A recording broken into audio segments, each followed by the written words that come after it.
আসসালামু আলাইকুম, welcome to my channel Shefa daily kitchen and lifestyle. আশা করি সবাই ভালো আছেন। আলহামদুলিল্লাহ, আমিও আপনাদের দোয়ায় ভালো আছি। তো আজকে আমি আপনাদের সাথে যে রেসিপিটা শেয়ার করছি সেটা হচ্ছে চিকেন ভেজিটেবল রোল। তো বন্ধুরা, চিকেন ভেজিটেবল রোলটা কিভাবে বানাতে হবে তা জানার জন্য আমার সাথে থাকুন। তো প্রথমেই আমি একটি পাত্রে 1.5 কাপ পরিমাণ ময়দা নিয়ে নিলাম।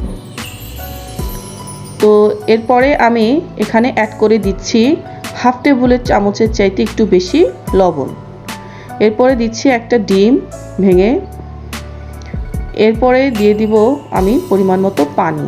তো পানিটা আমি অল্প অল্প করেই মিক্সড করব বন্ধুরা, একবারে পানি দিব না বেশি। তো অল্প অল্প করে নিয়ে আমি ডোটাকে আস্তে আস্তে নেড়ে চেড়ে এটাকে করে নিচ্ছি। তো আপনারা চাইলে বন্ধুরা এই ডোটা পানির পরিবর্তে লিকুইড দুধ দিয়েও করতে পারেন। তো আমি এখানে একটা পানি দিয়ে করছি বন্ধুরা। তো দেখুন ডোটা কীরকম থিকনেস হবে এটা আমি আপনাদের দেখিয়ে দিচ্ছি। দেখুন একটু পাতলার মধ্যে ঘন হবে। তো দেখলেই আপনারা হয়তো বুঝতে পারছেন, এরকম করে ডোটা করে নেবেন। তো এরপরে আমি ডোটাকে রেস্টে রেখে অন্য একটি কড়াইতে ডোয়ের জন্য পুরগুলো তৈরি করে নেব। তো পুর তৈরি করার জন্য প্রথমে আমি কড়াইতে পরিমাণ মতো তেল দিয়ে দিলাম। এরপরে আমি দিয়ে দিচ্ছি কাঁচামরিচ এবং পেঁয়াজ কুচি। এরপরে অ্যাড করে দিচ্ছি চিকেনগুলো আমি খুব ছোট ছোট সাইজ করে কেটে এখানে দিয়েছি। তো আপনারা চাইলে এটা কিমা করেও দিতে পারেন। এরপরে এটাকে আমি দিয়ে দিচ্ছি সবজি। তো এখানে আমি সবজি ব্যবহার করেছি আলু, গাজর আর ফুলকপি।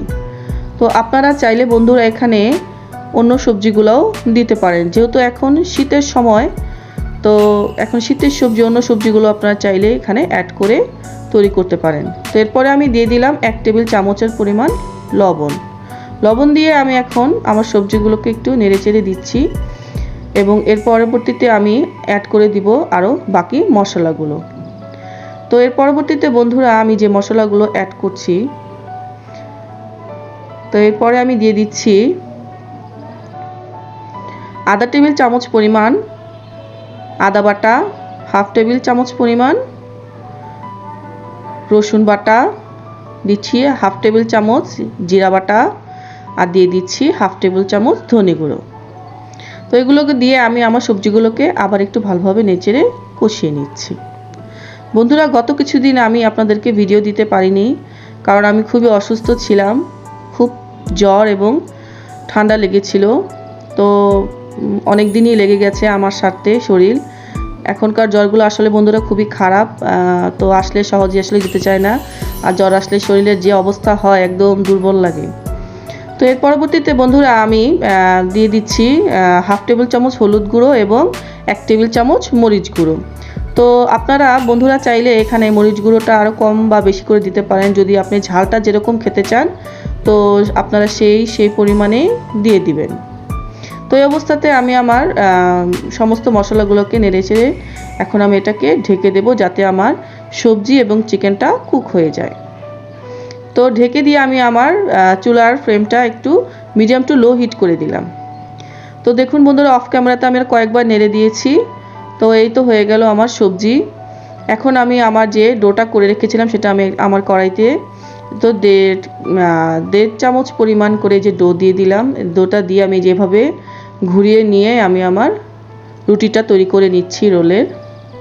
তো এইভাবে আমি এই তো দেখুন বন্ধুরা, যখন রুটিটা হয়ে যাবে দেখবেন চারদিক থেকে আপনার রুটিটা উঠে আসছে, তখনই বুঝবেন যে আপনার দই রুটিটা হয়ে গেছে। তো এভাবে আমি একে একে আমার দই রুটিগুলো সব বানিয়ে নিলাম।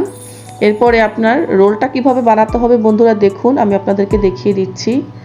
মাঝখানে আমি পুর দিয়ে দিলাম সাইডে, এবং দুই সাইড থেকে আমি যে ডোটা করেছিলাম সেখান থেকে একটু ডো রেখে দিয়েছিলাম আঠা হিসেবে কাজ করার জন্য। এই তো আমি এখন উপরে দিয়ে দিচ্ছি এবং রোলটাকে এখন উপর থেকে ধরে পেঁচিয়ে নিচ্ছি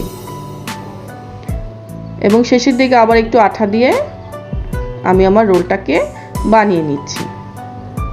দেখুন বন্ধুরা কত সুন্দর হয়ে গেল রোলটা, এবং খুব সহজেও বানিয়ে ফেললাম। তো আমি আপনাদের দেখার সুবিধার্থে আরেকটা রোল করে দেখাচ্ছি।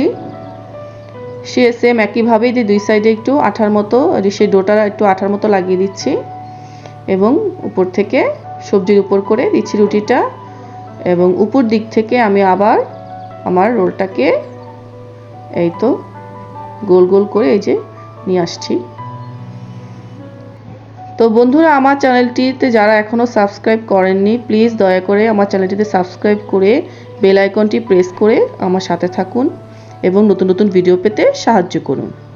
তো এই পর্যায়ে আমি আমার রোলগুলো দেখুন বন্ধুরা একে একে সব বানিয়ে নিলাম।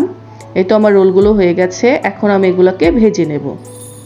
তো এই অবস্থাতে আমি কড়াইতে তেলটা গরম করে নিয়েছি, এখন আমি একে একে রোলগুলো ছেড়ে দিব। তো রোলটা ভাজার জন্য আমার মিডিয়াম টু লো হিটই লাগবে, অতটা হিট দিব না, যেহেতু আমার সবজিটা অলরেডি কুক করা আছে ভিতরে, তো অতটা হিটে আর রাখার প্রয়োজন নেই, অল্প হিটেই আমি বাইরে হিটটা ভেজে নিলাম। এই তো আমার রোলগুলো হয়ে গেছে বন্ধুরা, দেখুন আমি সার্ভ করে নিয়েছি এবং একটা কেটেও আপনাদেরকে দেখাচ্ছি। দেখুন কতটা সুন্দর হয়েছে, ভিতরটা খুব নরম হয়েছে, আবার বাইরেটা একটু শক্ত। তো আমার রোল বানানোটা আপনাদের কাছে কেমন লেগেছে অবশ্যই কমেন্টের মাধ্যমে বন্ধুরা জানাবেন এবং আপনারাও বাসায় এভাবে ট্রাই করে দেখবেন, আশা করি ভালো লাগবে। তো আজকে এই পর্যন্তই, সবাই ভালো থাকুন, সুস্থ থাকুন, আল্লাহ হাফেজ।